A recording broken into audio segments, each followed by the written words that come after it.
हरियाणा विधानसभा चुनाव के मद्देनजर ये बात बहुत महत्वपूर्ण है। कांग्रेस की स्थिति को अगर देखा जाए, आंका जाए, तो कांग्रेस को वोटों का नुकसान हो सकता है, वोटों का बंटवारा हो सकता है, इसकी आशंका है।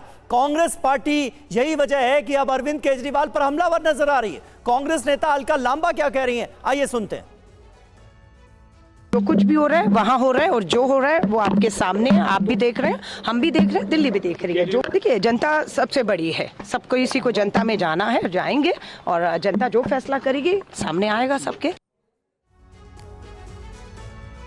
और कांग्रेस पार्टी की तरफ से जो रिएक्शन जीत भाटी आ रहे हैं वो साफ तौर पर बता रहे हैं, क्योंकि थोड़ी देर पहले हम संदीप दीक्षित को भी सुन रहे थे। उन्होंने कहा कि नैतिकता और अरविंद केजरीवाल ये दोनों एक दूसरे के बिल्कुल विपरीत हैं। हमला बोला जा रहा है अरविंद केजरीवाल पर, बीजेपी की तरफ से भी और कांग्रेस की तरफ से भी।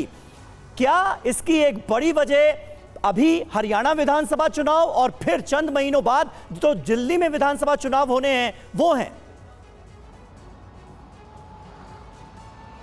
बिल्कुल, देखिए, हरियाणा के विधानसभा चुनाव तो है ही है, क्योंकि उसका रिजल्ट जो है 8 अक्टूबर को आ जाएगा। लेकिन जो लंबी लड़ाई है वो दिल्ली की सत्ता को लेकर के है, क्योंकि दिल्ली ही वो जगह है जहां आम आदमी पार्टी ने पार्टी बनी, सरकार बनाई और वहां से विस्तार किया। तो ऐसे में जो दिल्ली की सत्ता है उसको बचाना या उस पर दोबारा आना, तिबारा आना, वो उनके लिए बेहद ज़रूरी है। और कांग्रेस के साथ गठबंधन की बातें चल रही थी, वो बात नहीं बन पाई, उसके बाद में बात टूटी। लेकिन जिस तरीके से आम आदमी पार्टी ने तय कर लिया है कि 90 की 90 सीटों पे कांग्रेस के खिलाफ लड़ रही है, बीजेपी के खिलाफ लड़ रही है हरियाणा के अंदर, तो उसमें सीधा नुकसान जो है कांग्रेस को होता हुआ अब शायद नेता देख रहे हैं, इसी वजह से हमला कर रहे हैं। वहीं यहाँ पर जब अरविंद केजरीवाल ने यह भी साफ किया कि आखिर पहले इस्तीफा क्यों नहीं दिया, तो उन्होंने कहा था कि जो है आम आदमी पार्टी को तोड़ने की कोशिश की गई, नहीं टूटे, तो ये किया था कि जेल में मुख्यमंत्री को पकड़ के डाल दो, एक फॉर्मूला था, उसको फेल कर दिया। अब जो कोर्ट ने उनको दे दिया है यहाँ पर जमानत, तो कानून की अदालत ने फैसला एक तरीके से कहा कि उन्होंने सुना दिया है, हालांकि ट्रायल में बहुत लंबा वक्त लगना है। तो अब वो कह रहे हैं जनता की अदालत का फैसला क्या है वो भी वो जानना चाहते हैं, इसीलिए इस्तीफा दिया है।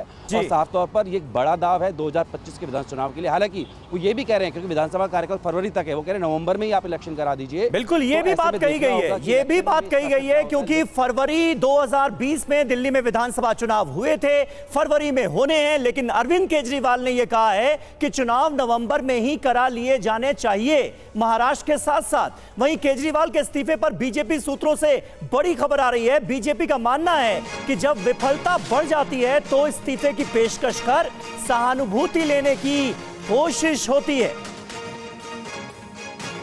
आनंद प्रकाश पांडे हमारे संवाददाता इस वक्त हमारे साथ मौजूद हैं। आनंद, बीजेपी कुल मिलाकर इस फैसले को किस तरह से देख रही है? क्योंकि बीजेपी के नेता हमलावर तो हैं और कहीं ना कहीं यह बताने की कोशिश अब दिल्ली वालों को की जा रही है कि इस्तीफे की पेशकश कर ऐन चुनावों से पहले ये अरविंद केजरीवाल ने सहानुभूति बटोरने की कोशिश की है। बिल्कुल, अगर बीजेपी की हम बात करें तो अरविंद केजरीवाल के इस दाव ने बीजेपी के लिए भी जरूर चुनौतियां और मुश्किलें बढ़ा दी हैं, क्योंकि बीजेपी को भी अंदाजा नहीं था कि अरविंद केजरीवाल ये दाव खेलेंगे।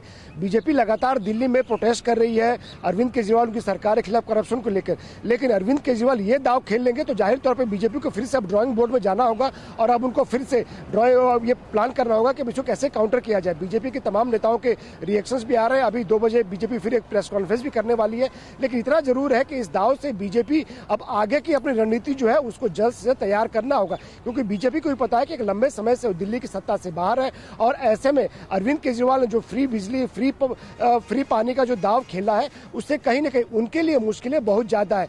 दिल्ली बीजेपी में लंबे समय से गुटबाजी रही है, तो ऐसे में बीजेपी को उसको भी काउंटर करना है। तो अरविंद केजरीवाल ने जो दाव खेला है, जाहिर तौर पर न सिर्फ हरियाणा बल्कि उनको दिल्ली में इसका फायदा मिलना लगभग माना जा रहा है कि तय है, क्योंकि उनके पास पूरा वक्त रहेगा न सिर्फ केंद्र सरकार को और बीजेपी पे अटैक करने के लिए, बल्कि वो सहानुभूति भी लेंगे कि हम तो चाहते थे तमाम फैसले लागू करना जनता के हित में, लेकिन हमें दिल्ली केंद्र सरकार ने और दिल्ली के जो एलजी है जिनको बीजेपी सरकार ने बनाया उन्होंने हमें काम करने नहीं दिया। इसके अलावा वो ये भी बार बार आरोप लगाएंगे, जो लगाते रहे कि झूठे आरोप पे उनको जेल भेजा गया। ये तमाम बातें लेकर जब जनता के बीच अरविंद केजरीवाल जाएंगे तो जाहिर तौर पर उनको सहानुभूति मिलेगी और वो कोशिश ये करेंगे कि ये सहानुभूति जो है वो अगले विधानसभा चुनाव में वोटों के रूप में तब्दील हो।